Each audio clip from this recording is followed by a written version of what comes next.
O áudio que vocês vão ouvir agora é parte do podcast Xadrez Herbal. Caso vocês queiram ouvir mais sobre esse assunto e outros temas de política internacional, é só ir em xadrezverbal.com. Bem, passemos agora para a coluna aberta, no qual daremos uma volta pela Bacia do Pacífico.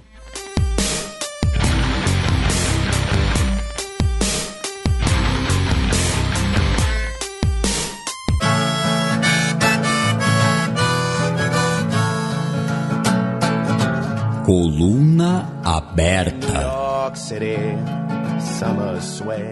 Vulcão submarino em Tonga entra em erupção. Pois é, essa foi uma notícia, né, que todo mundo deve ter visto agora nesse começo de ano, na semana passada, dia 14 de janeiro. A gente chegou até a compartilhar algumas imagens bem na madrugada, né, imagens que novamente agora todo mundo já deve ter visto, mas bem na madrugada a gente compartilhou lá no Twitter, porque o professor Medina, né, um dos grandes juristas do Brasil, também estava de olho no que estava acontecendo e compartilhou essas imagens de satélite. E cara, é bizarro, porque parece basicamente uma explosão atômica vindo do espaço, né? Mas era um vulcão submarino. Todo mundo também deve ter visto que a ilha, né, onde ficava o vulcão, a ilha basicamente deixou de existir, né, virou uma cratera. O nome do vulcão, né, o Hunga Tonga, é Unga Tonga Unga Apai. Tá? O significado do nome eu não sei dizer, tá? Então peço desculpas, eu até procurei antes, mas aparentemente acho que ninguém sabe. Enfim, se quem souber, fica à vontade para mandar para a gente. Então ele entrou nessa erupção submarina que jogou quase 30 quilômetros de cinzas para cima, tá? Foram quase 30 quilômetros de altitude as cinzas, tá? É um negócio assim surreal, né? Uma onda de choque que sentiram o vento na costa do Pacífico aqui na América do Sul. A gente já vai falar inclusive de vítimas, incluindo na América do Sul, tá? Nesse momento, o que acontece?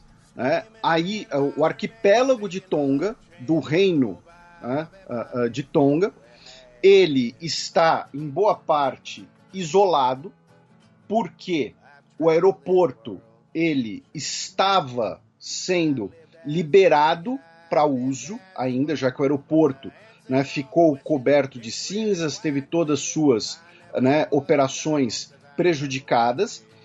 Austrália e Nova Zelândia enviaram tanto ajuda humanitária quanto pessoal especializado para o arquipélago, e militares australianos, junto com militares de Tonga e também organizações da sociedade civil de Tonga, estavam liberando o uso do aeroporto para que aviões com ajuda humanitária, né, pudessem pousar, e também ajuda técnica. Quando eu falo ajuda técnica, estamos falando de, por exemplo, do quê? Aí uma notícia que muita gente novamente deve ter visto, né? O nosso queridíssimo besuntadão de Tonga, o Pita Taufatofua. Foi curioso, né, que teve gente no Twitter comentando assim, nossa, o besuntado de Tonga, nem lembrava dele e tal, e as pessoas comentando que aqui no programa ele sempre foi lembrado. Ele... E ele, assim, que é um porta-bandeira em todos os significados do termo, né? Porque a questão que ele queria chamar a atenção é justamente do desaparecimento iminente, né, dessas nações do Pacífico Sul. Isso, e como a gente até comentou na época de 2016, né? A gente brinca, fala do besuntadão e tal, mas ele quis mostrar uma questão cultural típica do seu país, né? A vestimenta, e ele não tá besuntado com, sei lá, com óleo de bebê, ele tá besuntado com óleo de coco, né? Que é, enfim, de algumas tradições. E ele que já era embaixador da Unicef para o Pacífico antes disso, o que eu ia falar é que uma notícia que muita gente deve ter visto é que ele falou que ele não consegue contato com a família dele. Ele não estava conseguindo contato com o pai dele, que mora perto da praia. Por quê? Porque os cabos submarinos de internet que conectam Tonga ao resto do mundo também foram danificados. Segundo uma equipe neozelandesa, vai demorar quase um mês de reparos necessários para conseguir reconectar Tonga à internet ao mundo. O abastecimento de água potável também foi muito prejudicado por conta das cinzas do vulcão. A erupção do vulcão levou a tsunamis, né? Ou seja, ondas grandes, imprevisíveis. Né? Porque aí daí você vê imagens, por exemplo, da costa chilena, do mar se retraindo, né? Que é o antecedente do tsunami, né? Isso.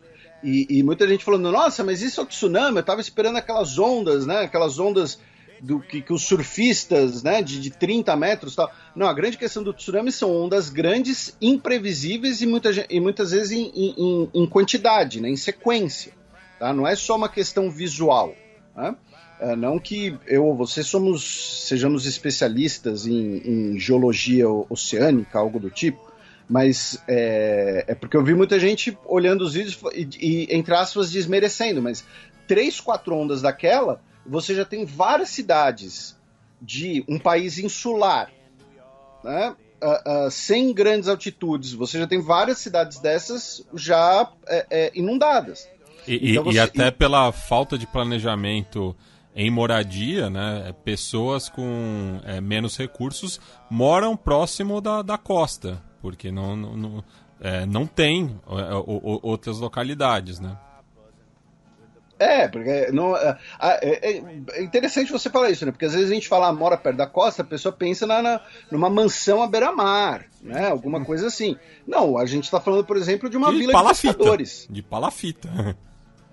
Entendeu? Então, assim, estamos falando de cidades, mas também estamos falando de vilarejos, de outros locais mais remotos, e que estão sem comunicação, com o abastecimento de água potável prejudicado, com toda a infraestrutura também comprometida, prejudicada, né, por conta de cinzas, por conta de tremores, embora os tremores tenham sido numa escala menor. É importante a gente registrar, inclusive, né, que no caso de Tonga a gente consegue colocar uma ligação direta com a erupção vulcânica, porém, durante o recesso do programa, né, nós infelizmente tivemos situações muito complicadas aqui no nosso país, no sul da Bahia, em Minas Gerais, Maranhão, Tocantins, né, com cheias de rios, muitas chuvas, com pessoas que perderam tudo, pessoas que faleceram.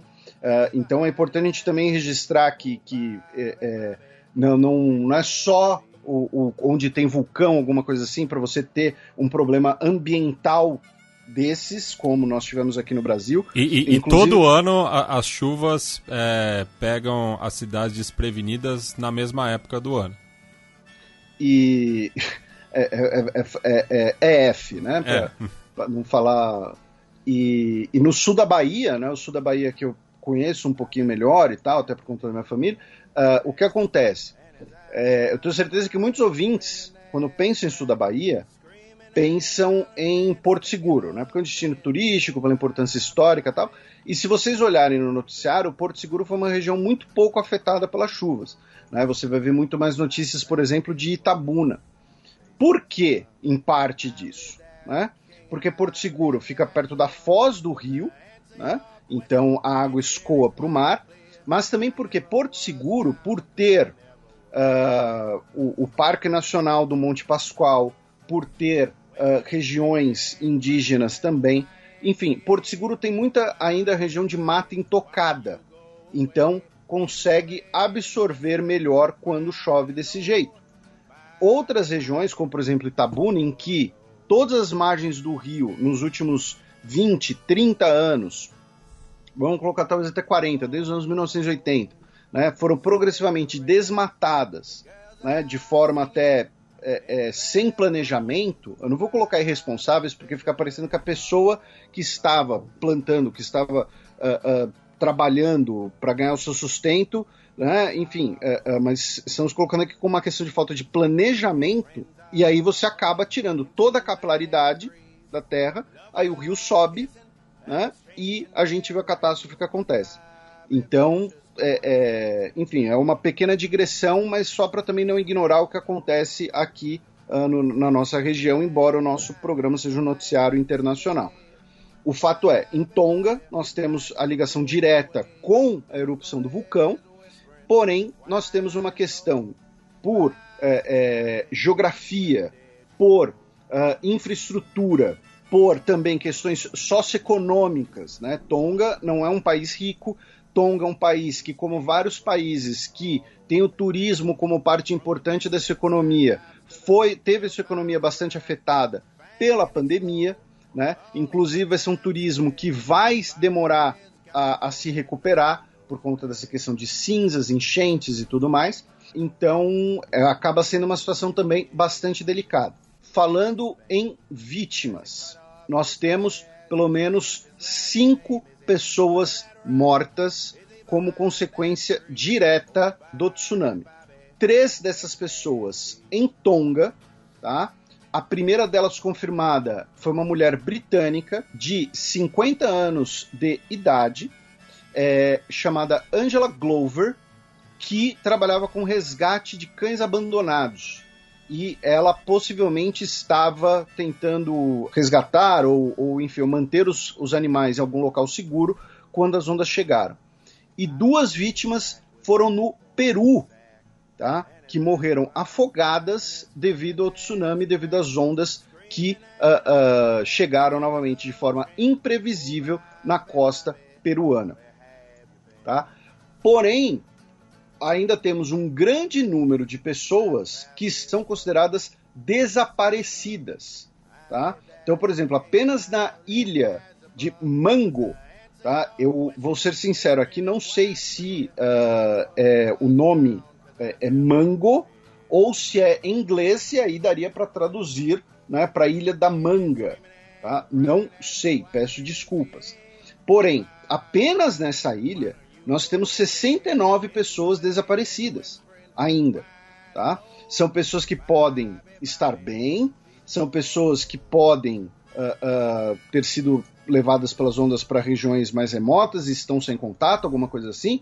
Inclusive, nós tivemos, né, a história, né, de um homem que sobreviveu 27 horas no mar em Tonga, o Lisala Folau, tá? Ele passou 27 horas no mar, estava desaparecido, e foi encontrado, foi localizado, ele sobreviveu. Então, ainda tem toda essa angústia de pessoas desaparecidas, porque, repito, tem como fazer buscas? Para fazer as buscas precisa do aeroporto. O aeroporto está sendo liberado e ele estava previsto para entrar em operação normal hoje, tá? Né, que para o horário de Tonga, o horário de Tonga é à frente do nosso. Então, com cooperação, repito, da Austrália e da Nova Zelândia, que já enviaram navios, enviaram helicópteros, enviaram aviões. Os Estados Unidos também declarou que iria enviar ajuda. O Japão declarou que iria enviar equipes.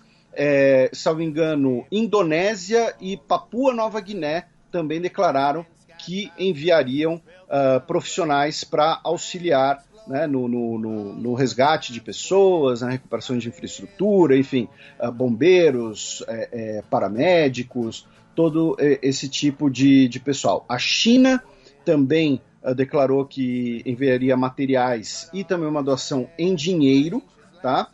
E o nosso querido Besuntadão, ele, usando uma plataforma de financiamento coletivo, ele conseguiu mais de $300 mil em doações, tá, para a recuperação do arquipélago. Fiji também enviou equipes, tá? Então, resumidamente, a situação é essa, tá? não é uma situação tão destruidora assim em um primeiro momento, porque foi uma erupção submarina, não foi uma erupção numa área populosa, coisa desse tipo. Porém, os danos à infraestrutura em um país arquipélago, regiões sem internet, problema de abastecimento de água potável, tudo isso que a gente já citou, acaba deixando a situação muito mais complicada, né, do que num primeiro momento pareceria. Algo mais sobre Tonga, meu caro Matias? Não, meu caro Felipe, sigamos agora, né? Ainda no Pacífico Sul, vamos para a Austrália, já que tivemos uma denúncia de uma execução sumária de koalas no estado de Victoria. Isso, 126 koalas morreram em decorrência das atividades de uma empresa de terraplanagem e uma empreiteira, tá?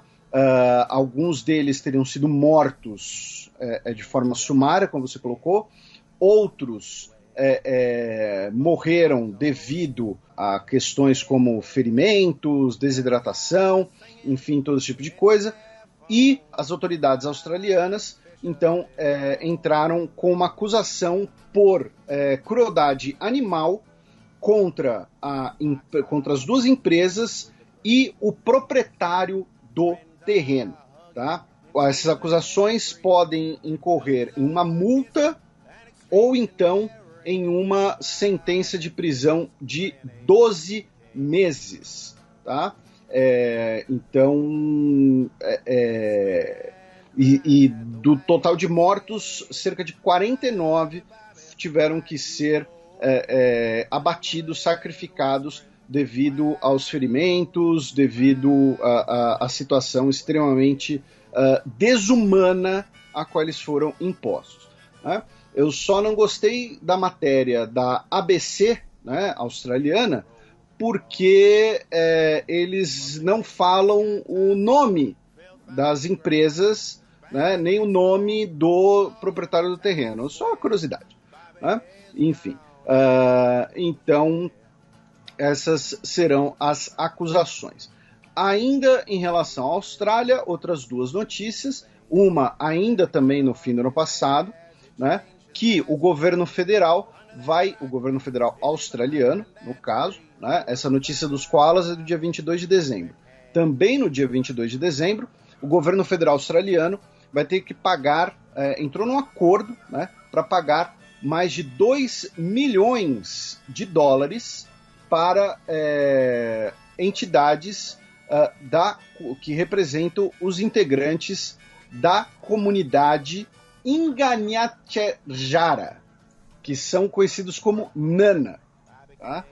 Eles vivem especialmente no norte e no noroeste da Austrália. Por que esse pagamento? Essas entidades que representam essas comunidades alegam que essa população foi vítima de políticas discriminatórias nas últimas décadas e que eles foram submetidos a regimes de trabalho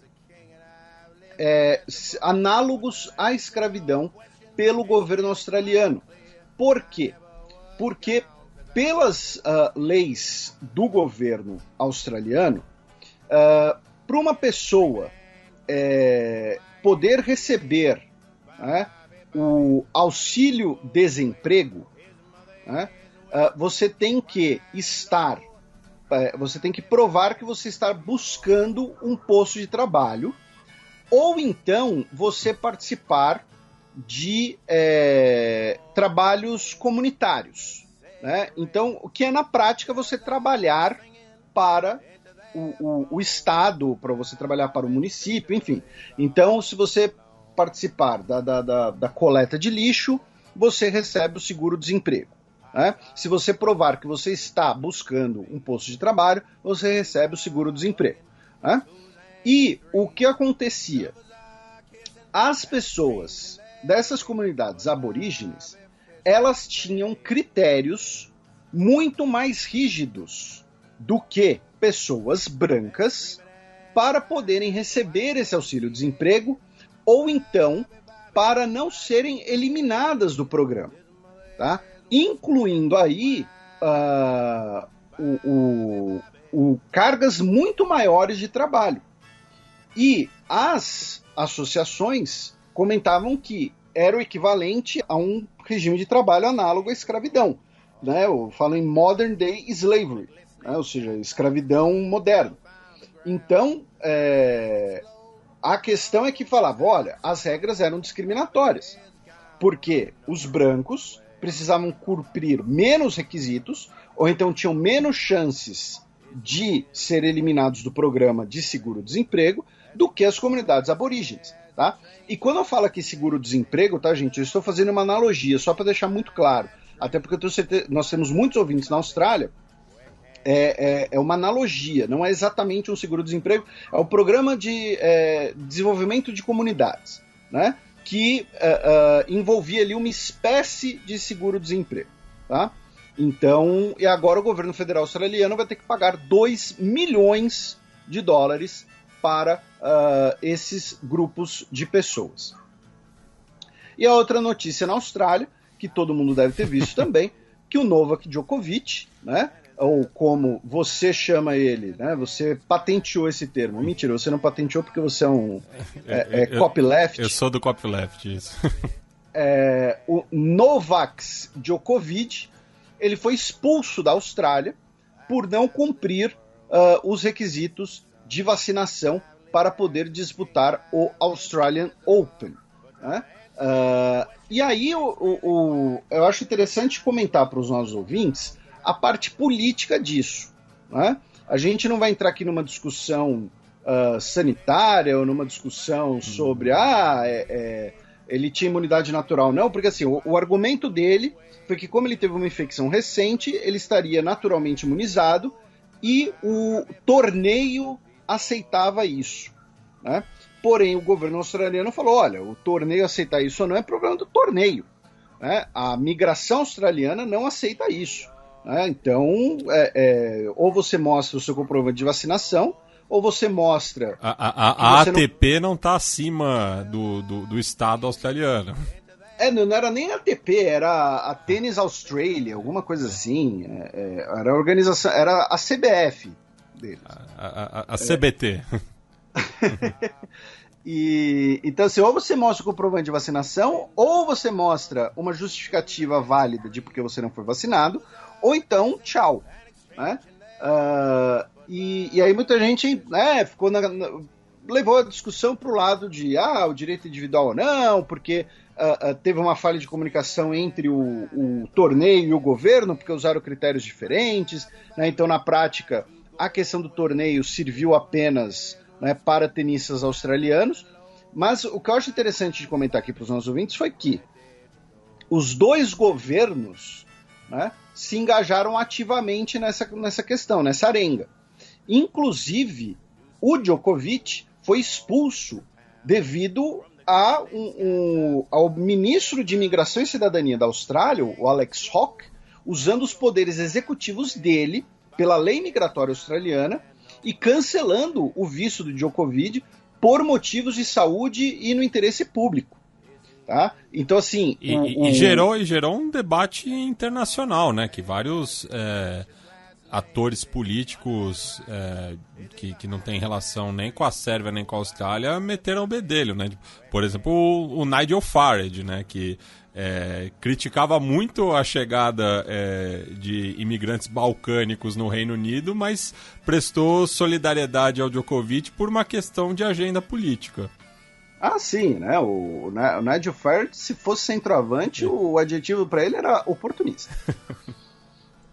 Mas, então, assim, que é o que você falou de agenda política, mas o que aconteceu? O que eu acho interessante de lembrar, de comentar para os nossos ouvintes, e a gente vai, né, a gente sempre fala das eleições pelo mundo, é que a Sérvia vai ter eleições em abril e a Austrália vai ter eleições em maio. Então, o governo australiano, qual tem sido a política do governo australiano em relação à Covid, né, que a gente comentou várias vezes no programa com o Átila e tudo mais? É aproveitar o fato de que a Austrália não tem fronteiras terrestres, né? A Austrália é um país insular / continental, né? É um país insular do tamanho de um continente, e manter todo o controle nos aeroportos, em quem entra e quem sai. E um controle bastante rígido, inclusive com o fato de que muitos australianos não conseguem voltar para casa direito, por conta de vacinação e tal, não conseguem visitar suas famílias. Então, o governo australiano não vai abrir uma exceção para o Djokovic, faltando alguns meses para a eleição, correndo o risco de enfrentar a opinião pública, batendo e falando, vocês estão sendo contraditórios com as políticas, vocês estavam usando a política de Covid-0, teve um monte de lockdown, um monte de teste de rastreamento e tal, e agora vocês estão aí abrindo exceção para o cara só porque ele é campeão do Grand Slam e tal. Então, de um lado tem isso, tem o governo australiano agindo de forma rígida também para agradar o seu eleitorado e para manter a sua coerência. E curioso que o Djokovic ele foi levado para um centro de detenção, né, de imigrantes. E daí tinha ali nas ruas, né, dois grupos opositores ao governo, mas por motivos diferentes, né? De um lado os anti-vaxxers e do outro, né, pessoas que criticam a política imigratória australiana. Exatamente. E que entraram num confronto verbal, né? Não chegaram aí às vias de fato, mas também não concordavam entre si, né? Eram pessoas em campos ideológicos opostos. E do outro lado, você vai ter o governo sérvio, que também vai passar por eleições, e dizendo que o Djokovic foi vítima de perseguição política, de que é uma ofensa para todos os sérvios e tudo mais, porque quer colar sua imagem de defensor do Djokovic, que ele é quase um herói nacional. Ele é um dos tenistas mais... É o sérvio mais conhecido do mundo. Sem dúvida. Ele é um dos tenistas mais bem-sucedidos da história, né? Ele está empatado no número de grandes slams com o Federer e o Nadal, inclusive, e ele é o atual campeão do Aberto da Austrália, então tem toda aquela coisa de querem impedir que ele ganhe mais um Aberto da Austrália para ficar isolado em primeiro. Ele é um cara que já se pronunciou várias vezes sobre questões do Kosovo, das guerras da Iugoslávia. Então, o governo sérvio cola sua imagem em um herói, né, popular sérvio, uma pessoa que tem uma imagem muito forte dentro da Sérvia, também por interesses eleitorais. E quais os contras disso? São muito poucos, porque é uma relação comercial de menos de 30 milhões de dólares por ano, uma relação comercial baixa. A Austrália reconhece a independência do Kosovo, ou seja, já tem um espinho nessa relação para começo de conversa. Embora você tenha uma grande comunidade sérvia, né, na Austrália, a maioria já é nascida na Austrália, então não é nenhuma comunidade binacional, né, não são mais pessoas que fugiram das guerras na Iugoslávia, você já tem muita gente nascida na Austrália. A Sérvia, né, usou muito as vacinas de origem chinesa. A Sérvia é um país que, por não ser parte da União Europeia, pelo menos não ainda, né, tem buscado investimentos e parcerias com a China. Na Austrália, né, as relações australianas e chinesas estão num momento bastante azedo, como a gente já repercutiu várias vezes. Então, ainda por cima, é uma tensão que sai barato em ano eleitoral. Então, eu acho interessante colocar isso para os nossos ouvintes, indo além do tênis, ou, né, indo além do esporte, ou apenas a questão da vacina. Da Austrália, né, a gente continua o nosso giro na Indonésia, já que no final do ano passado também nós tivemos o vulcão Semeru entrando em erupção 2 vezes, deixou pelo menos 57 pessoas mortas e mais de 10 mil pessoas deslocadas, pessoas que viviam perto da região do vulcão. E a Indonésia anunciou nessa semana, no dia 18 de janeiro, que o nome da sua futura capital será Nusantara. Tá?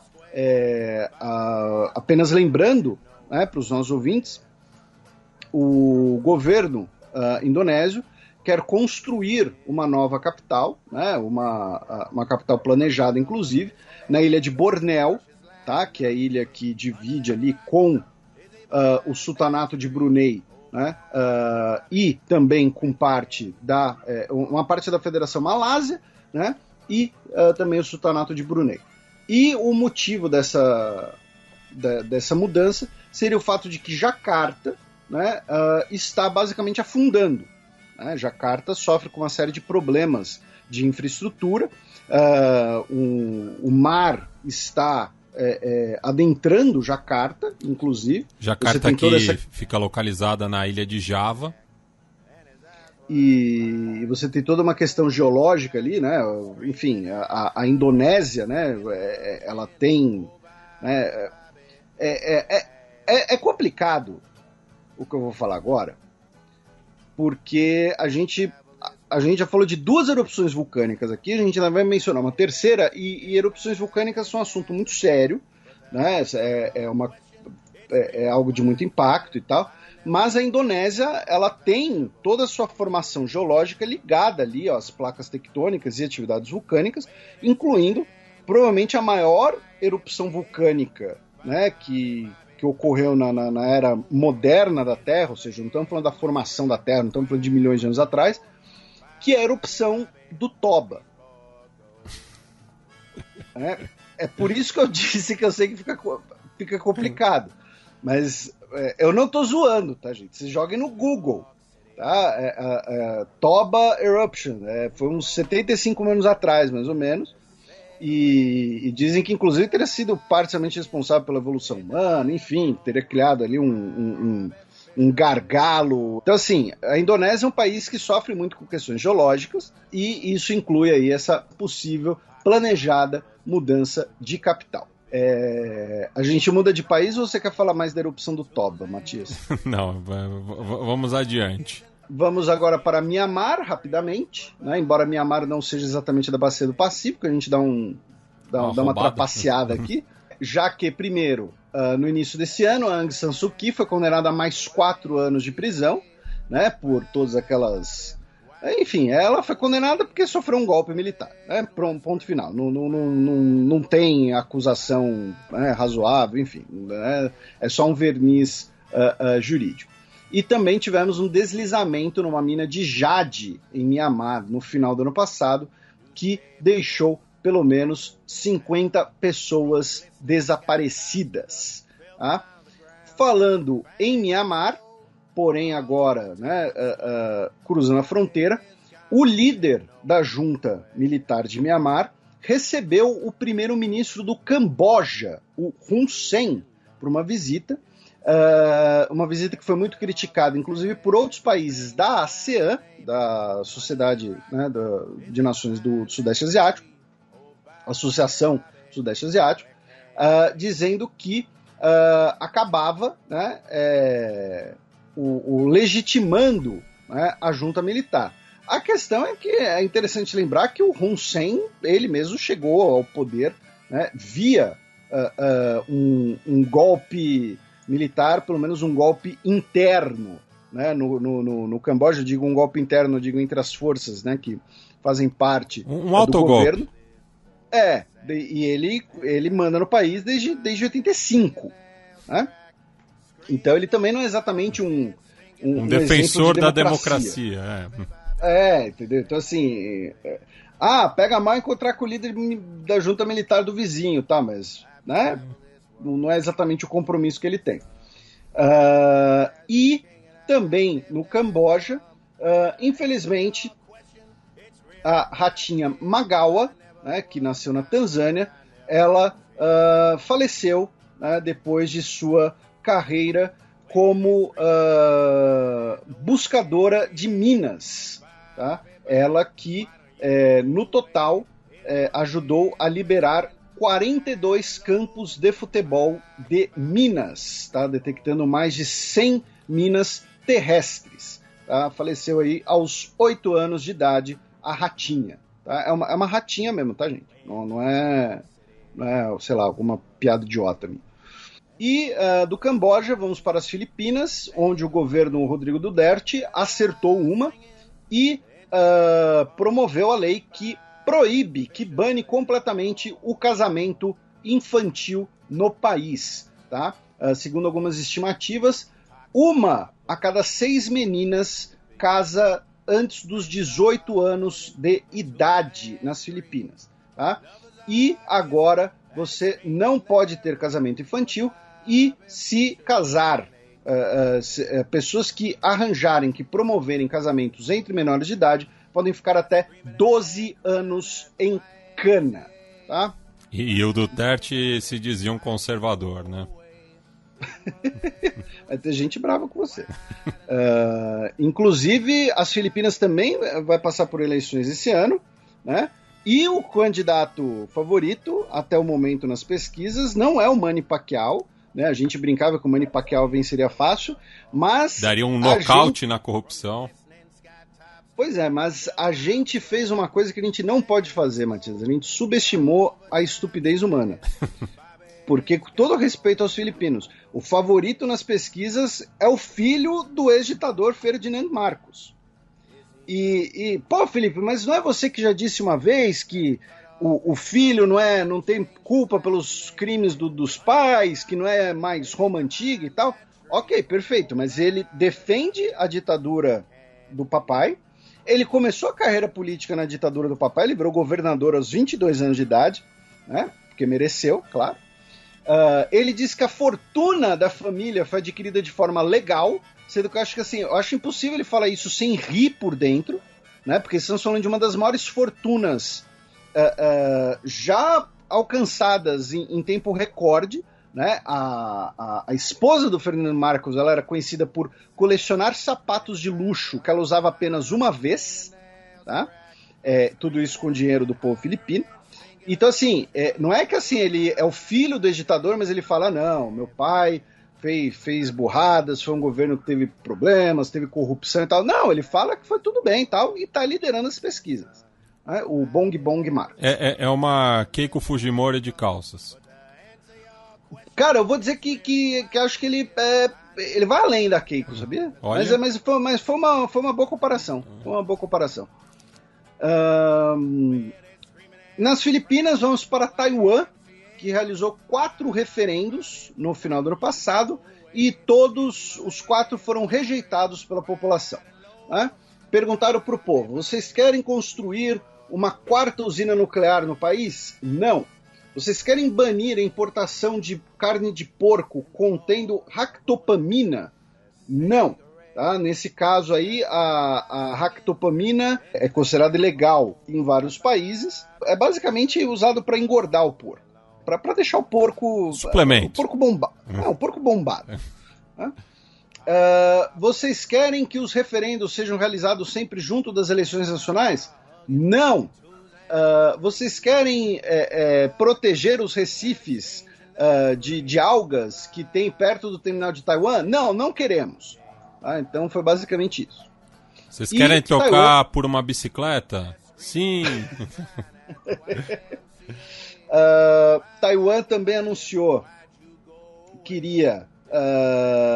vai fazer manutenção em toda a sua frota de jatos F-16 no início desse ano, depois que um deles caiu no mar 30 minutos depois da decolagem e o piloto morreu, o piloto faleceu. Vamos para a China, né, já que no final do ano passado tivemos eleições para o legislativo de Hong Kong, porém agora basicamente apenas participaram os movimentos pró-Pequim. O comparecimento eleitoral foi na casa dos 30%, praticamente metade do comparecimento eleitoral de anos anteriores, e em primeiro lugar ficaram, obviamente, os partidos pró-Pequim, basicamente a formação exclusiva agora do Legislativo de Hong Kong. E, com isso, também tivemos agora a liberação pelo Legislativo de Hong Kong. Lembrando que a gente falou bastante de Hong Kong em programas anteriores, tá? Estamos aqui apenas fazendo uma recapitulação factual, mas, com isso, 2 monumentos sobre o massacre da Praça da Paz Celestial de 1989 em Hong Kong foram retirados, de acordo com a política chinesa em relação a isso. Mas Felipe, por que ele estava em Hong Kong se não podia, né? Porque não pode, se não podia, não poderia segundo a lei chinesa? Porque Hong Kong tem autonomia, né? Ou, melhor dizendo, segundo os críticos, Hong Kong teria autonomia, essa autonomia foi solapada com a nova Lei de Segurança Nacional chinesa, que, repito, foi tema de programas anteriores, a gente falou bastante sobre isso. Também em relação à China, o país anunciou que qualquer plataforma, né, online que tenha mais de 1 milhão de usuários e queira lançar suas ações em bolsas no exterior, vai ter que passar por um teste de cibersegurança, tá? Antes de fazer o seu IPO no estrangeiro. Tá? China e Irã anunciaram, né, a ratificação e implementação de um acordo de cooperação de 25 anos. Né? Esse acordo ele foi assinado no ano passado, a gente chegou até aqui a comentar sobre ele. Ele basicamente vai colocar o Irã, né, como um grande destino de investimentos de infraestrutura da China, né? E, basicamente, a China é um dos poucos países hoje que tem como investir no Irã sem se preocupar com as sanções dos Estados Unidos. E isso certamente vai ser usado pelo Irã, né, a favor do Irã, nas negociações do acordo nuclear. Também em relação à China, atualizando as Olimpíadas de Inverno, né, e os boicotes diplomáticos. Né? Países que já confirmaram boicotes diplomáticos das Olimpíadas da China: Austrália, Bélgica, Canadá, Dinamarca, Estônia, Reino Unido, Japão, Kosovo, Lituânia e Estados Unidos. Como a gente lembrou no ano passado, entretanto, né, no caso do Kosovo e da Lituânia, esses dois boicotes são um pouco para inglês ver, já que Kosovo e China sequer têm relações, e Lituânia e China estão com relações suspensas, desde que a Lituânia deu um upgrade, por assim dizer, nas suas relações com Taiwan. E Áustria, Nova Zelândia, Suécia, Países Baixos e Índia anunciaram que não vão enviar representantes para as cerimônias olímpicas, porém que isso não é um boicote diplomático, que é devido a questões sanitárias da pandemia. Né? Ou seja, usa ali uma desculpa para ficar, né, meio em cima do muro. E também outra notícia do nosso recesso foi que no dia 23 de dezembro, a NHL, né, a National Hockey League, a principal liga de hóquei no gelo do mundo, a Liga de Hóquei no Gelo da América do Norte, anunciou que não liberará os seus atletas para a Olimpíada de Inverno devido à questão da pandemia. A questão é que na última Olimpíada de Inverno, os atletas da NHL já não tinham sido liberados. E a NHL não gosta de liberar os seus atletas para as Olimpíadas e eles sempre vão arranjar alguma desculpa para não dizer que eles não estão liberando por questões financeiras e de imagem e também de impedir que os atletas tenham contusões. Lembrando que as Olimpíadas, lembrando que os Jogos Olímpicos de Inverno são concomitantes à temporada da NHL, né? No começo do ano é mais ou menos o meio da temporada do hóquei norte-americano. Da China, vamos para a Coreia do Norte, que realizou diversos testes de mísseis nesse último mês, incluindo um míssil que foi lançado de uma plataforma ferroviária, tá? Ou seja, lançaram um míssil a partir de um trem, e também o que seria um famoso tem-bala. E também o que seria um suposto míssil hipersônico, né? Que é aquele míssil que pode alcançar velocidades muito grandes e que pode, então, ele não necessita da trajetória balística para atingir alvos muito distantes, sendo mais difícil de ser interceptado e de ser detectado. Né? No caso do míssil hipersônico, existe aí um certo ceticismo, né, em relação à capacidade norte-coreana ou não de ter esse equipamento já pronto. Tá? Outra notícia do último mês na Coreia do Norte foi que pela primeira vez desde que a pandemia começou, que um trem norte-coreano cruzou a fronteira entre a Coreia do Norte e a China. Tá? Nesse caso, é um trem de verdade, tá? Não é um mineiro falando que é alguma coisa. Tá? Então, é um trem mesmo. E o que acontece? Por que a Coreia do Norte está lançando tantos mísseis? Né? É uma sexta-feira comum. Bem, primeiro, nós temos um novo governo japonês, né? E segundo, é ano de eleição na Coreia do Sul. Então pode ter alguma ligação com isso. Né? Pode ter alguma ligação com falar, novo governo japonês. Né? Nós estamos de olho aí no seu discurso aí e tal. Então estamos aqui. Na Coreia do Sul, falando nisso, a ex-presidente, a Park Geun-hye, que estava presa por corrupção devido ao escândalo das fadas celestiais.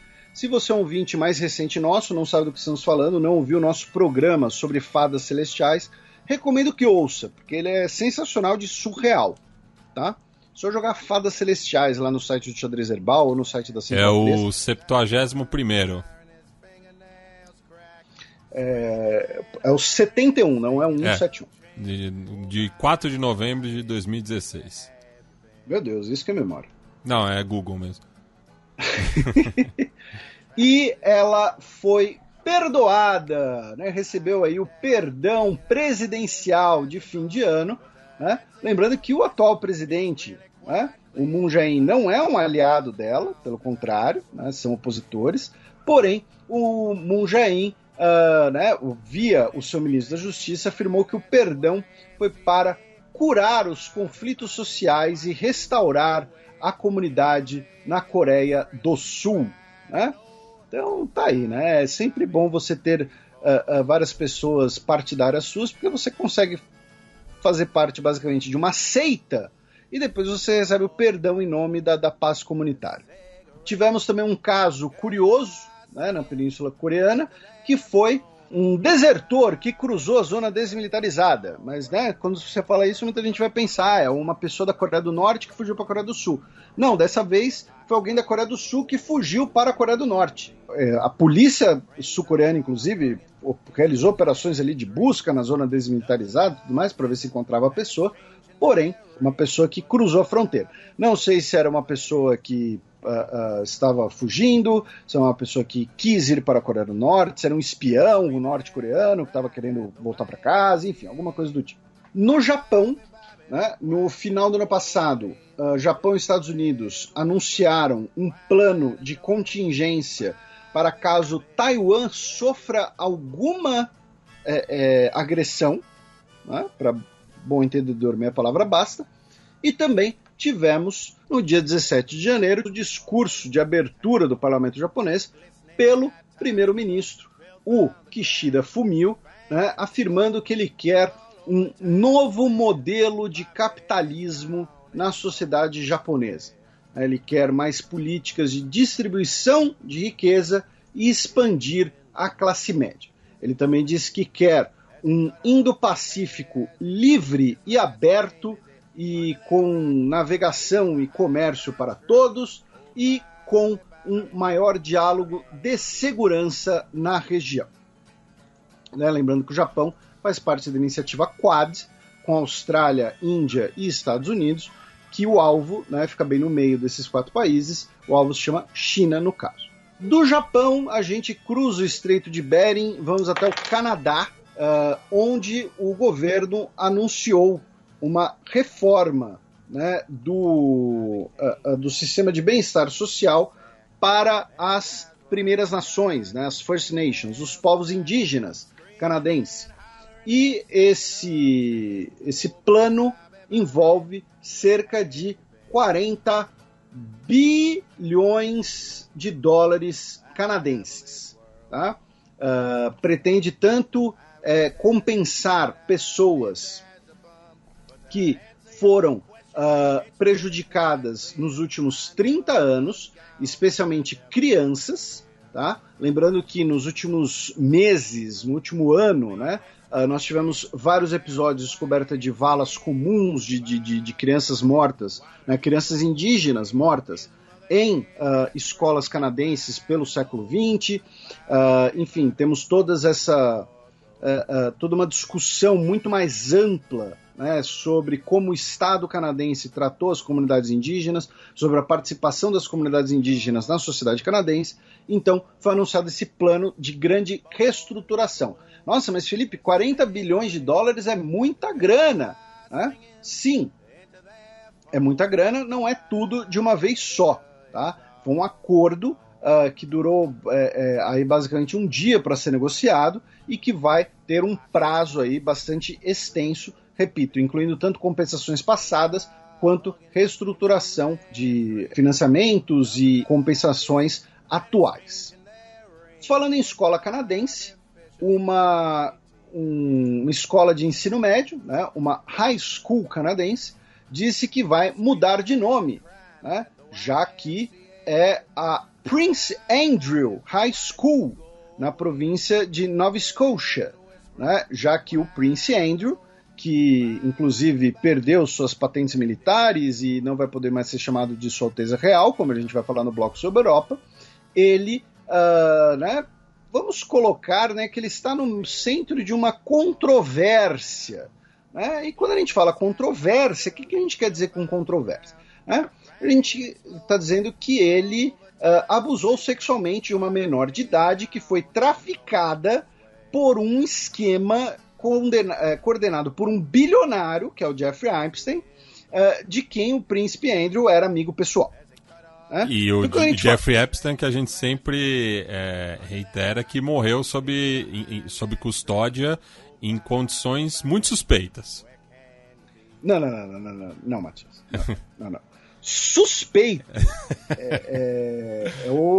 sei lá, é um suco de laranja aberto 3 dias na geladeira. Entendeu? Aquilo lá é muito mais, entendeu? Mas então assim, porque eu acho curioso, né? Porque assim, não, o príncipe Andrew que está envolto numa controvérsia. Gente, não é uma controvérsia, sei lá, é uma pessoa dizer que prefere que acha que o Diego Tardelli é melhor que o Messi. Entendeu? O cara tá envolto numa rede criminosa, tá? A gente não tá falando de condutas, sei lá, que podem ser debatidas, mas cabem à vida pessoal da pessoa, que não são crimes, entendeu? Sei lá, a gente tá falando de condutas criminosas, né? De vários crimes juntos. Então, a Prince Andrew High School, no Canadá, vai mudar de nome. Falando nisso, né, a Ghislaine Maxwell, que era uma pessoa muito próxima do Jeffrey Epstein, né, ela foi condenada em 5 das 6 acusações que ela sofria por ter colaborado, né, para traficar e cooptar meninas menores de idade, né, para sofrerem abuso sexual por parte do Jeffrey Epstein e os seus associados, né? Então ela foi condenada, repito, depois de 40 horas de deliberação do júri, em 5 das 6 acusações. Ainda não temos uma sentença, mas ela pode ficar décadas, né, na prisão. Tá, e só para deixar claro, essa condenação foi nos Estados Unidos, tá, gente? Foi em Nova York. E agora a gente vai para os Estados Unidos, onde o governo Biden, no início do ano, retirou Etiópia, Mali e Guiné, né, do seu programa que dá benefícios comerciais para países em desenvolvimento africanos, devido a ações tomadas pelos seus governos que violam o estatuto do programa. Né? Lembrando que Mali e Guiné passaram por golpes militares recentemente e a Etiópia está em guerra civil.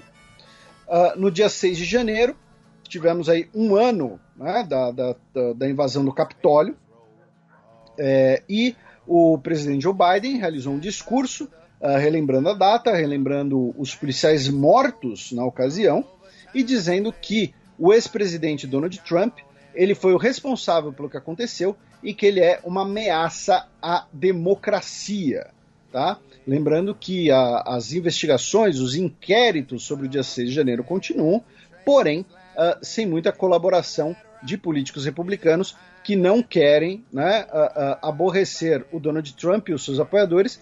Lembrando que Estados Unidos esse ano passará pelas midterms, tá? Teremos as eleições de meio de mandato, tá? Nos Estados Unidos esse ano.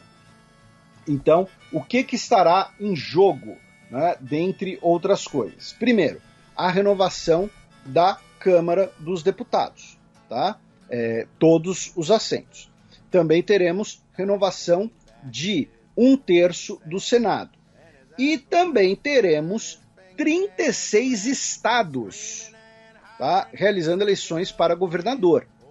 Mais eleições de prefeituras, eleições de procurador-geral, legislativos estaduais, todo esse tipo de coisa. Mas estamos falando de 36 estados realizando eleições esse ano, tá? Incluindo aí Flórida, Califórnia, né? Pensilvânia, Geórgia, né? Então, assim, sempre estados, né, que tem um papel muito importante ou na economia dos Estados Unidos, especialmente no caso da Califórnia, ou então nas próprias eleições presidenciais dos Estados Unidos, né, como Flórida e Geórgia.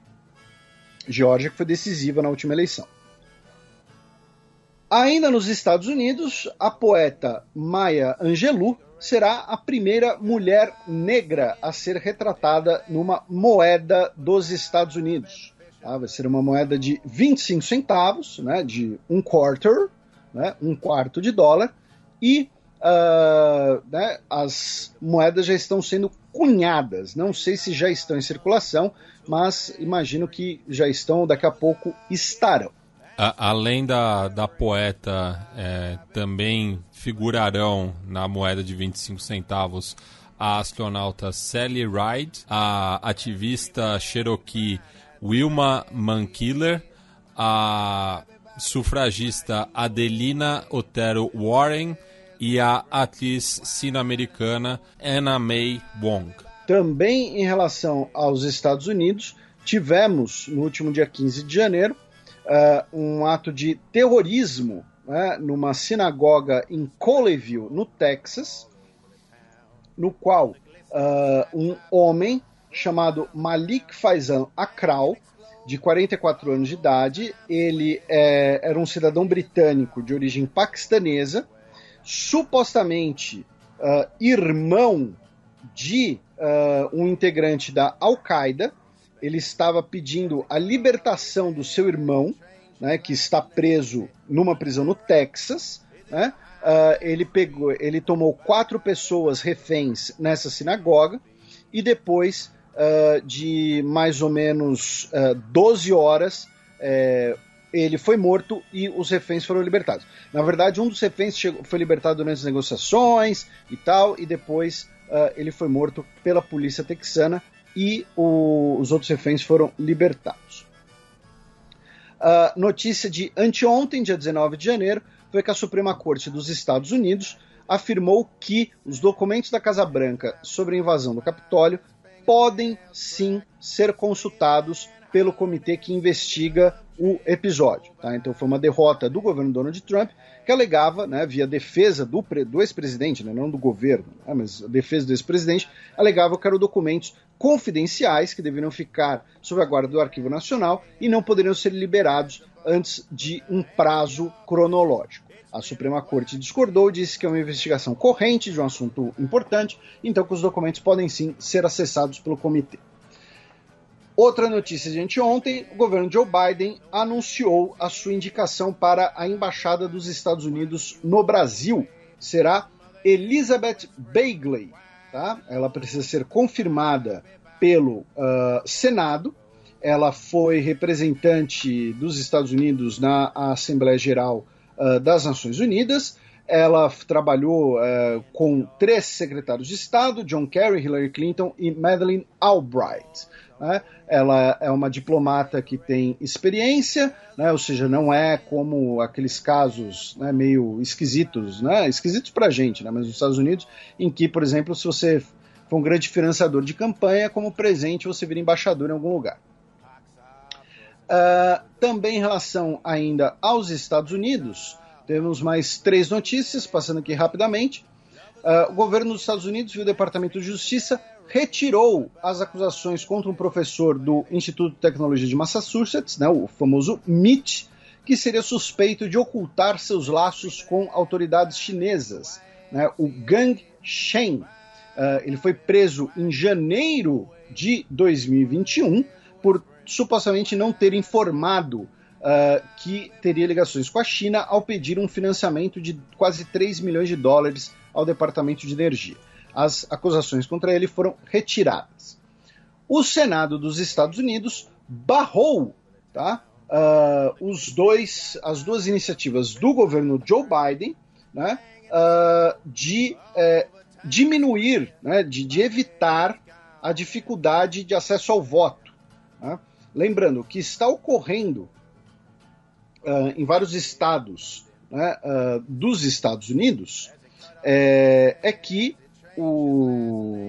você tem como restringir o voto da população mais pobre, que normalmente costuma ser também a população negra e hispânica, né, colocando, por exemplo, o voto só em dia útil, diminuindo o voto pelo correio, e vários estados têm feito isso depois da última eleição presidencial, na qual, por conta da pandemia, como o voto pelo correio foi expandido, nós tivemos muita gente votando e, com isso, né, isso foi essencial para a vitória do Joe Biden. É importante lembrar que o Joe Biden foi o presidente que recebeu mais votos na história dos Estados Unidos e o Donald Trump foi a segunda pessoa que mais recebeu votos na história dos Estados Unidos.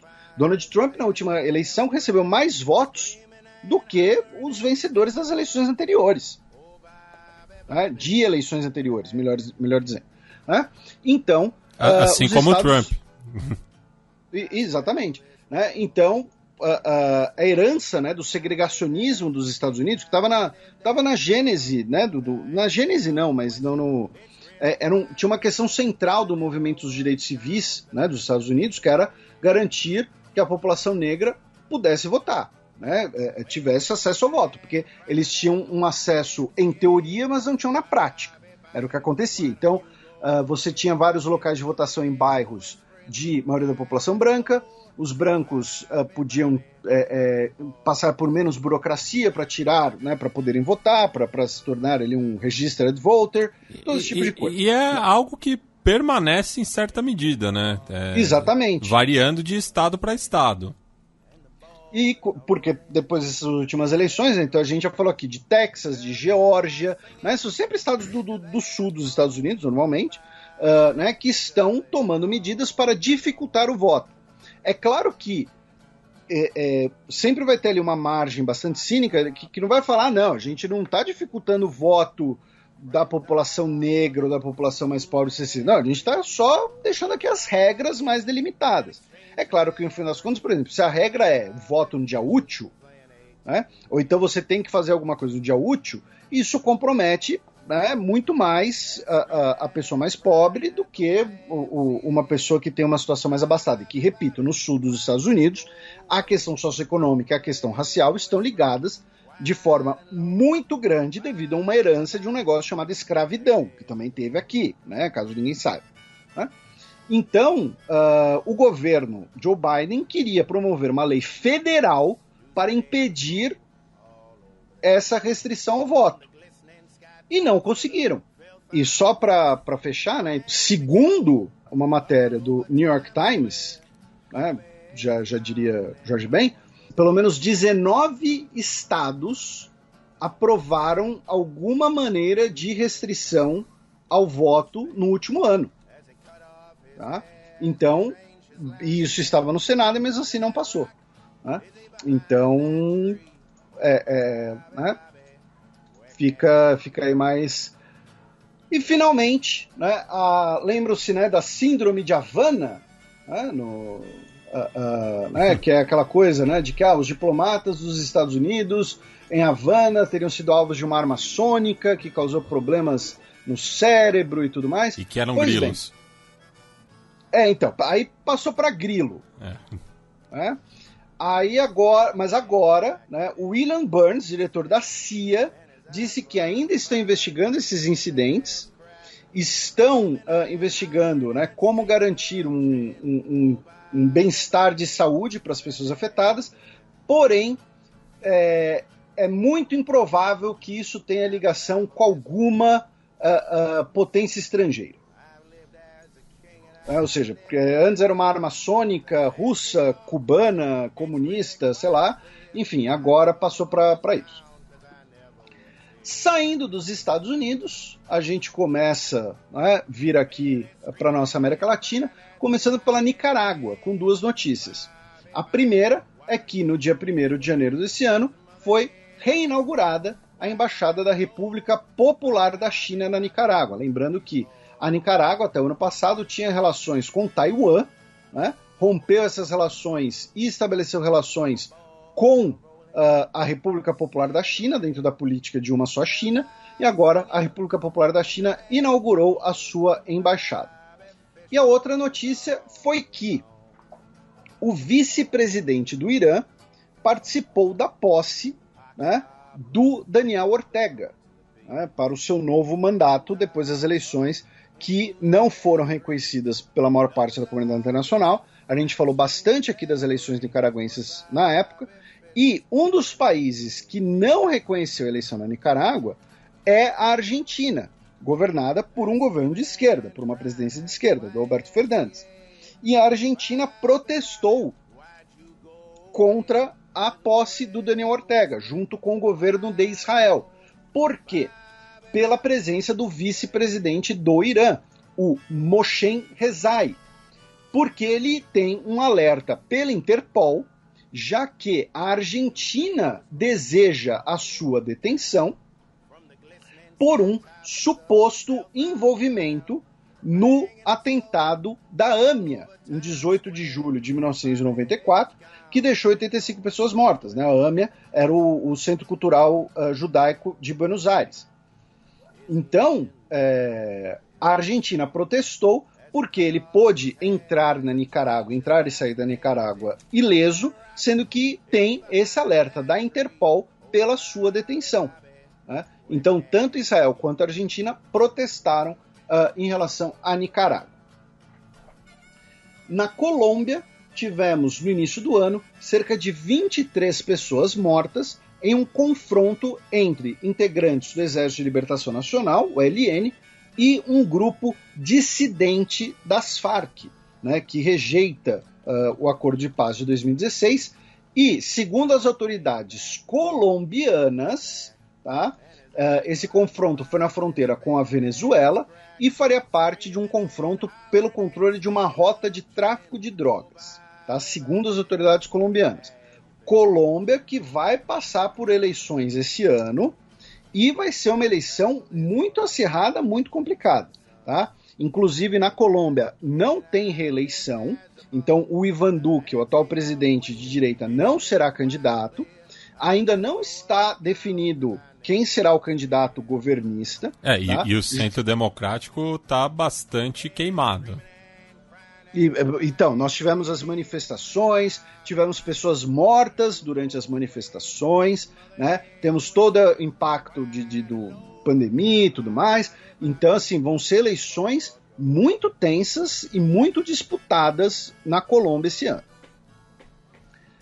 Da Colômbia, vamos para o Equador, onde o vulcão Lobo, que é o maior vulcão das Ilhas Galápagos, entrou em erupção, tá?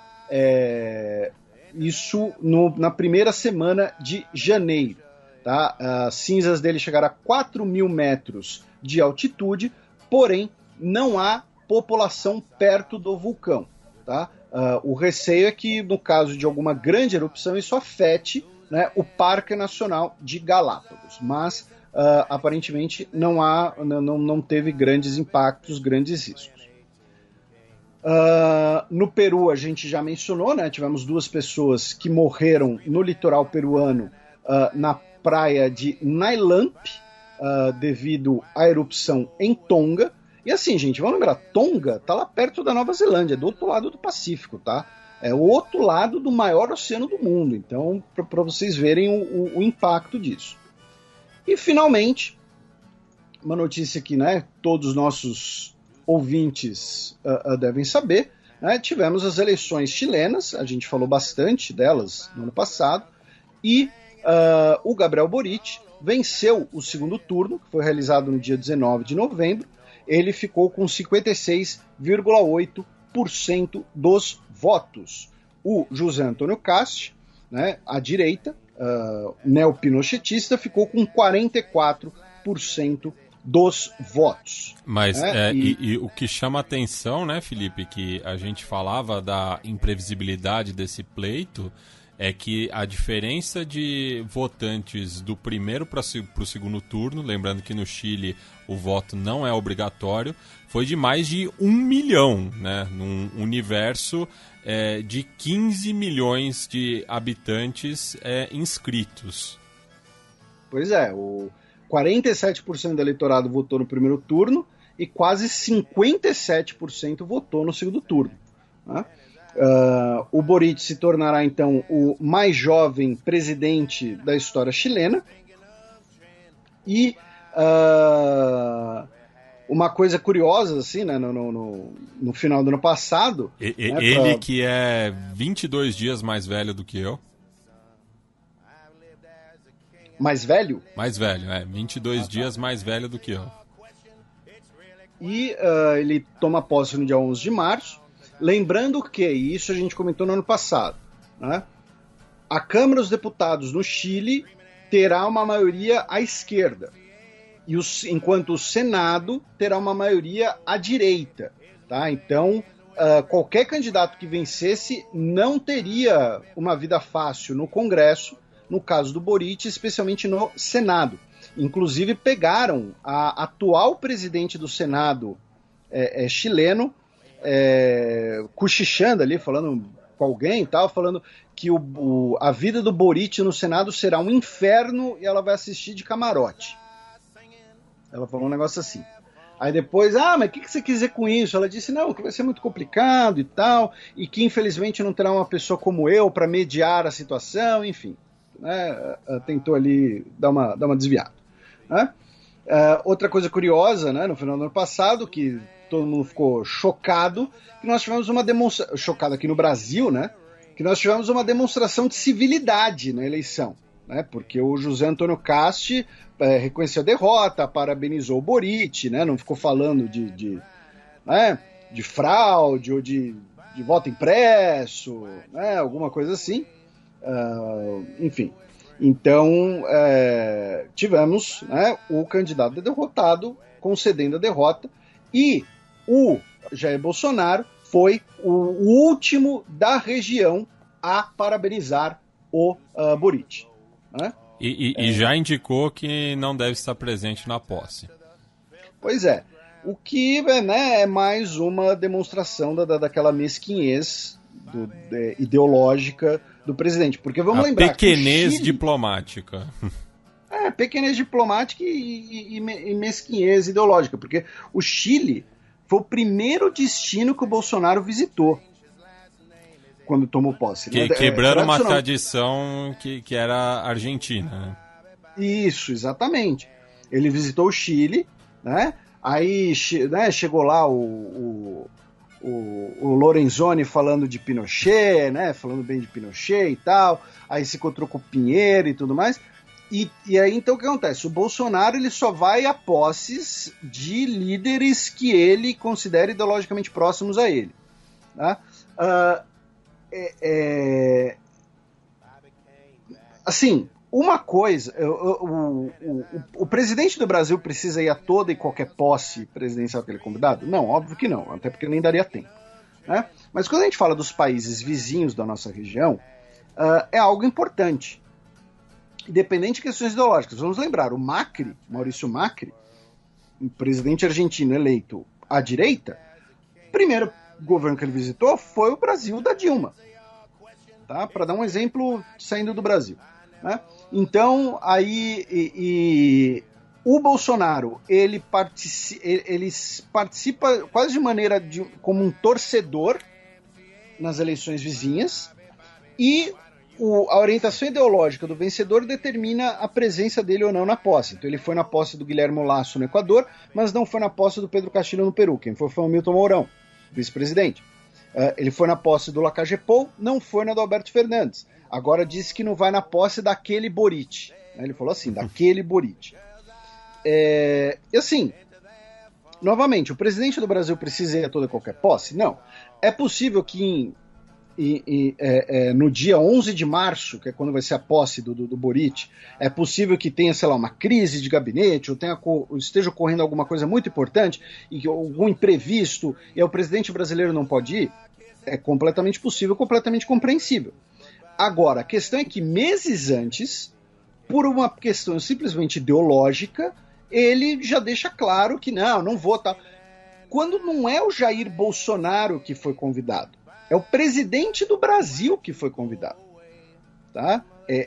Isso a gente já falou aqui outras vezes, é porque eu não me canso de espantar com a burrice, porque a palavra é essa, é burrice, sabe? Simplesmente falar assim, não, quando chegar mais perto a gente vai ver, né? Obrigado pelo convite, se eu não puder ir, certamente o Brasil será bem representado pelo vice-presidente ou pelo ministro de Relações Exteriores, enfim, por quem for, tal, mas é isso, a gente vai deixar mais pra frente, então pronto. Você pode até não querer ir, mas você tem como. Mas é que ele é autêntico, ele fala o que pensa. Pois é, fala burrice. De uma maneira burra, já diria o meme do Caetano Veloso. Pronto, como não é música agora, não é. Né? Então, tivemos, né, o resultado da eleição chilena.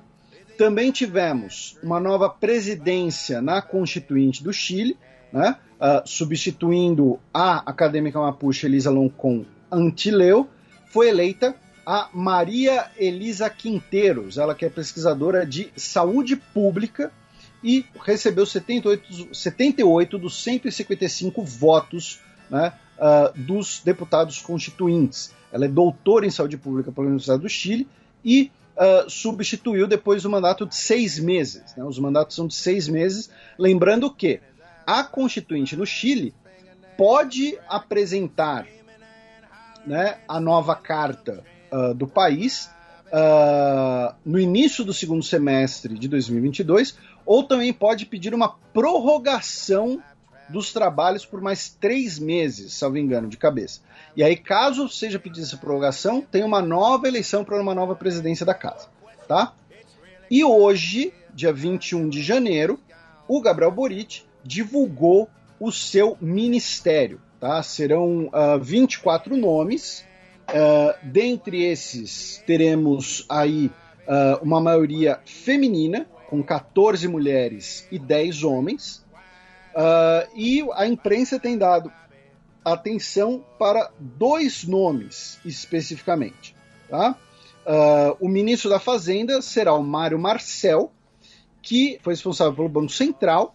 Ele é formado na Universidade do Chile, pós-graduado na Universidade de Cambridge, e é considerado um nome moderado. Né? Ele não é considerado um nome, o nome mais radical, tanto que ele é do Partido Socialista, que era da Concertación, né? A coalizão de centro-esquerda. Né? E que é o mesmo partido da Bachelet. Da Bachelet, exatamente. Que fez um governo bastante moderado. E o outro nome que também está tendo muito destaque na imprensa é que a neta do Salvador Allende, a Maya Fernández Allende, será ministra da Defesa. Tá? Então são cargo que foi ocupado também pela Bachelet. Então são os 2 nomes que receberam mais destaque na imprensa. E, é claro, repito, essa notícia de hoje, tá? Então ainda tem um tempo aí para a gente dar uma estudada, para a gente dar uma olhada e comentar isso melhor. A média de idade do ministério será de 49 anos de idade, tá? Incluindo aí vários ministros com menos de 40 anos de idade, tá? Então, e dos 24 ministros, 8 são independentes, sem partido. E só uma curiosidade sobre a Maya Fernández, como ela é mais conhecida, pensando na tradição patriarcal latino-americana, né, de se referir apenas pelo sobrenome paterno. O pai dela era um diplomata e agente secreto cubano, que casou, né, com uma das filhas do Salvador Allende, e após o golpe, a família Fernández Allende foi para Cuba, né, onde ela acabou sendo criada. Ela estava prestes a completar 2 anos quando do golpe de 11 de setembro de 1973. Peraí, você está me dizendo então que a nova ministra da Defesa do Chile é filha de um ex-agente de Cuba? Isso. Eu já consigo visualizar as correntes de WhatsApp. E foi criada em Cuba. Ela viveu na ilha caribenha de 73 a 1990.